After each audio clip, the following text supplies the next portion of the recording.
है धड़कन, सबके दिलों के है धड़कन।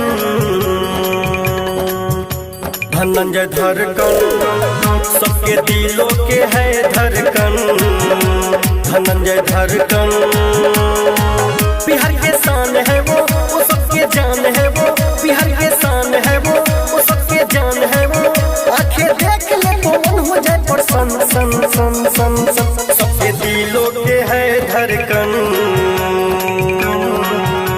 धनंजय धड़कन, सबके दिलों के है धड़कन। धनंजय धड़कन, सबके दिलों के है धड़कन।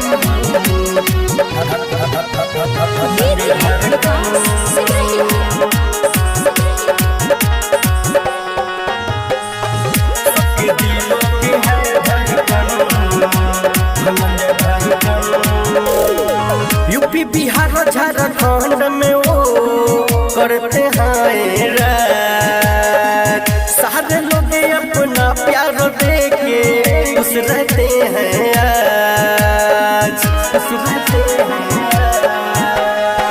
यूपी बिहार झारखंड में वो करते हैं राज। सारे लोग अपना प्यार देके खुश रहते हैं यार। उनके फैन न भूले एक क्षण। धनंजय धड़कन कन कन, सबके दिलों के है धड़कन। धनंजय धड़कन, सबके दिलों के है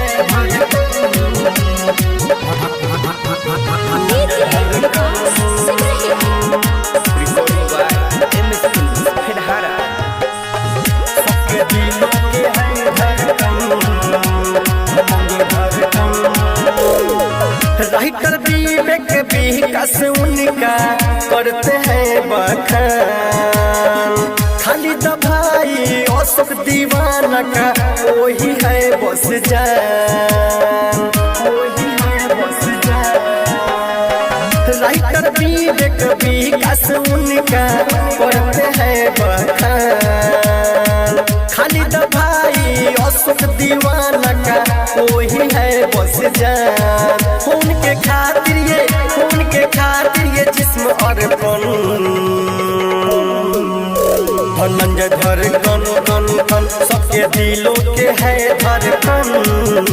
धनंजय धड़कन, सबके दिलों के है धड़कन। सबके दिलों के है धड़कन।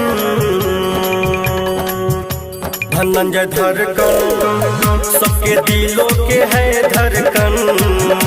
धनंजय धड़कन, बिहार के शान है वो सबके जान है वो।